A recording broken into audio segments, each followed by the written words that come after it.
Good morning बच्चों। तो बेटा हम पढ़ रहे हैं प्रबंध के सिद्धांत, और प्रबंध के सिद्धांत प्रिंसिपल्स ऑफ मैनेजमेंट में लास्ट 2 सिद्धांत रह गए हैं। उन दोनों सिद्धांतों को आज हम पढ़ेंगे। सेकंड लास्ट सिद्धांत 13 नंबर का है, प्रेरणा का सिद्धांत।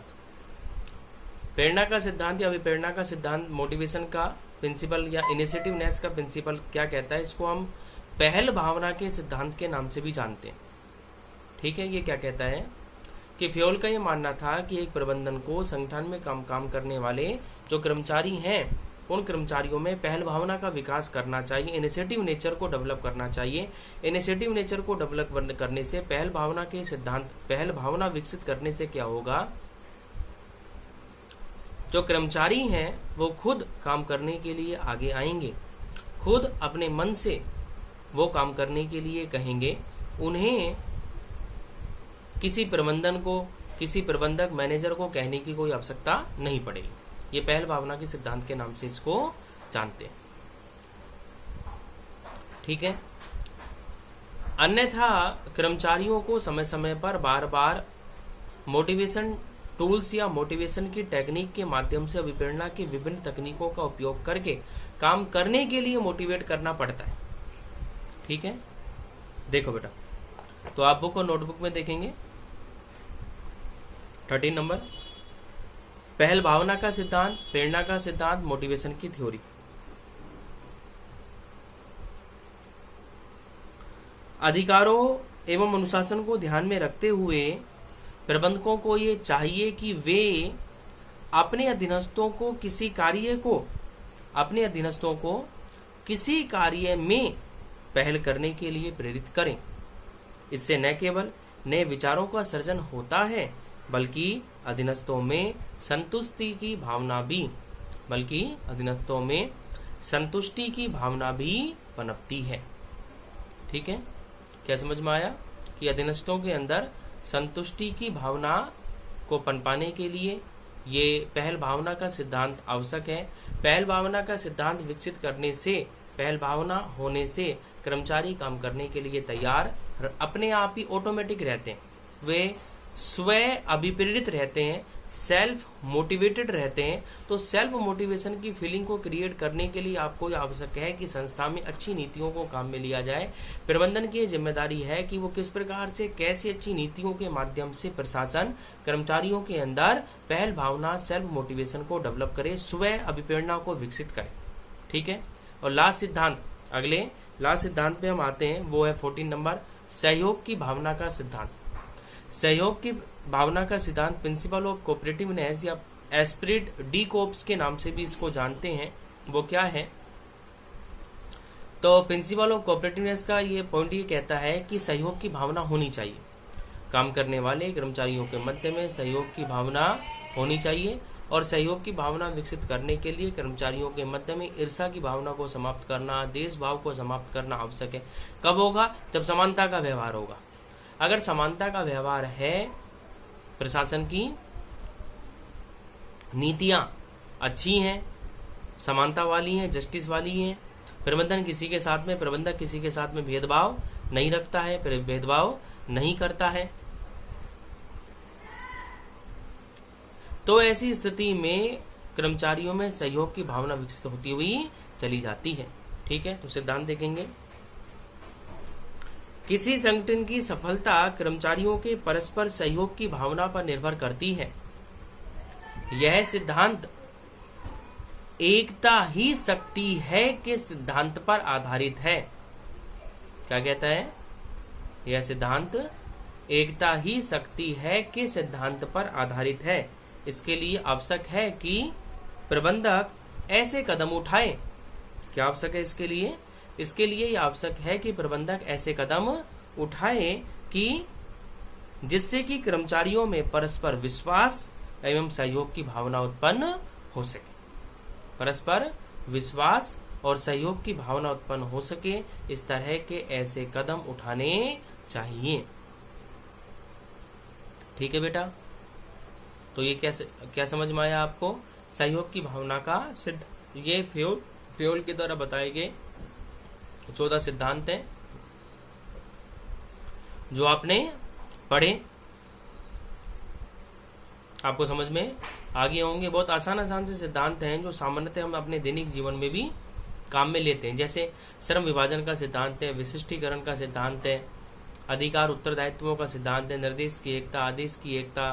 ठीक है, इन सिद्धांतों को तो वैसे ही हम देखते हैं, अपने दैनिक जीवन में भी काम में लेते हैं। सहयोग की भावना का सिद्धांत है, पहल भावना का सिद्धांत है।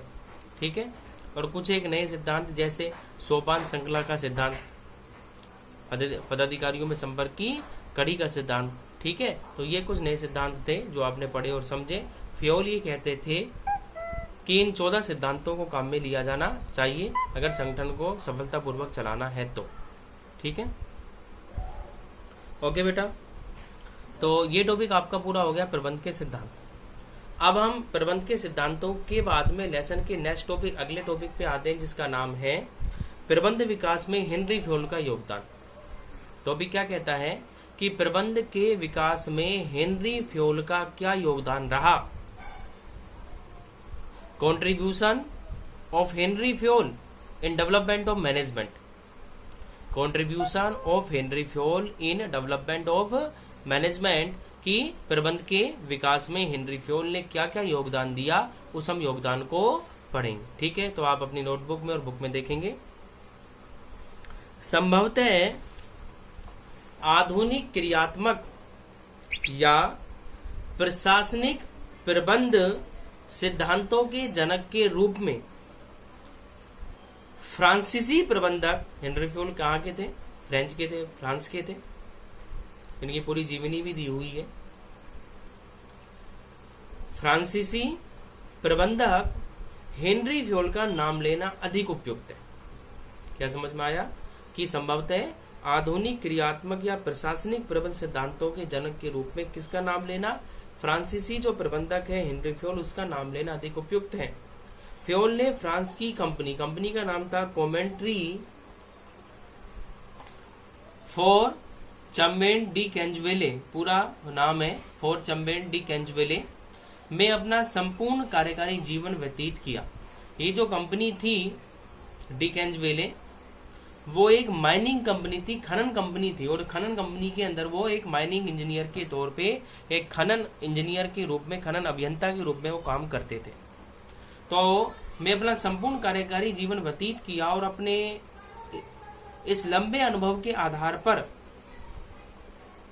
प्रबंध और उससे संबंधित विषयों पर उन्होंने कई पुस्तकें और कई किताबें लिखी, जिनमें 1916 में फ्रांसीसी भाषा में प्रकाशित पुस्तक, जिसमें काफी सारी उन्होंने हेनरी फ्योल ने किताबें और पुस्तकें लिखी प्रबंधन और मैनेजमेंट को लेकर के।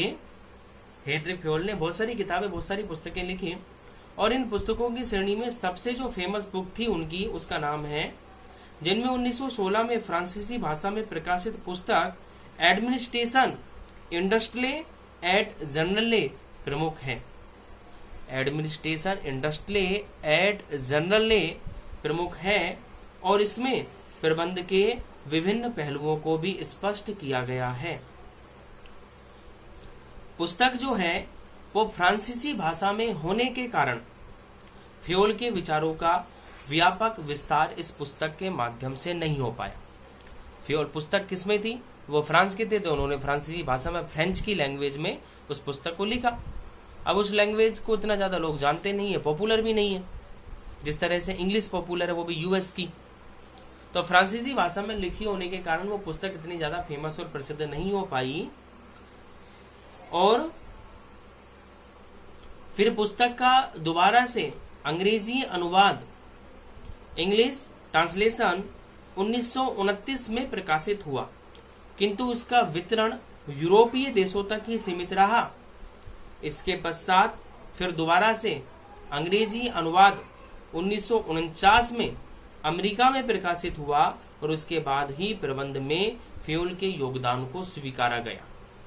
ठीक है, क्या क्या समझ में आया कि 1916 में पुस्तक लिखी लेकिन फेमस नहीं हो पाई, 1929 में अंग्रेजी में अनुवाद आया लेकिन वो यूरोप में ही रहा, इसलिए फेमस नहीं हो पाया, और फिर दोबारा से अंग्रेजी अनुवाद 1949 के अंदर अमेरिका में प्रकाशित हुआ, और अमेरिका में जैसे ही वो प्रकाशित हुआ वैसे ही वो सभी लोगों की पहुंच में आ गया, और उसके पश्चात फ्योल को प्रबंध का जनक मान लिया गया। ठीक है, आगे बढ़ेंगे। फेयोल ने प्रबंध की समस्या का अध्ययन उच्च स्तरीय प्रबंध के दृष्टिकोण से किया। उन्होंने एक औद्योगिक संगठन की क्रियाओं को कितने भागों में बांटा? 6 भागों में बांटा। आगे सेकंड पैरा में क्या कहता है कि फेयोल ने प्रबंध की समस्या का अध्ययन किया, और प्रबंध की समस्या का अध्ययन किस पॉइंट ऑफ व्यू से किया? उच्च स्तरीय प्रबंध के दृष्टिकोण से किया। इसका मतलब है कि उच्च स्तर के एक संगठन में उच्च स्तर के प्रबंध को कौन कौन सी समस्याओं का सामना करना पड़ता है, हायर लेवल के मैनेजमेंट को कौन कौन सी तकलीफें और परेशानियां होती हैं। तो उच्च स्तरीय प्रबंध को ध्यान में रखते हुए उन्होंने उच्च स्तरीय प्रबंध को ध्यान में रखते हुए उन्होंने अपने अध्ययन को केंद्रित किया, और उन्होंने इन प्रबंधकों के द्वारा की जाने वाली क्रियाओं को 6 भागों में बांट दिया। ठीक है, उन्होंने एक औद्योगिक संगठन की क्रियाओं को कितने भागों में, कितने वर्गों में? 6 वर्गों में विभाजित कर दिया। अब ये 6 वर्ग कौन कौन से हैं, तो उन्हें हम कल नेक्स्ट वीडियो के अंदर पढ़ेंगे। ठीक है, ओके बेटा, थैंक यू।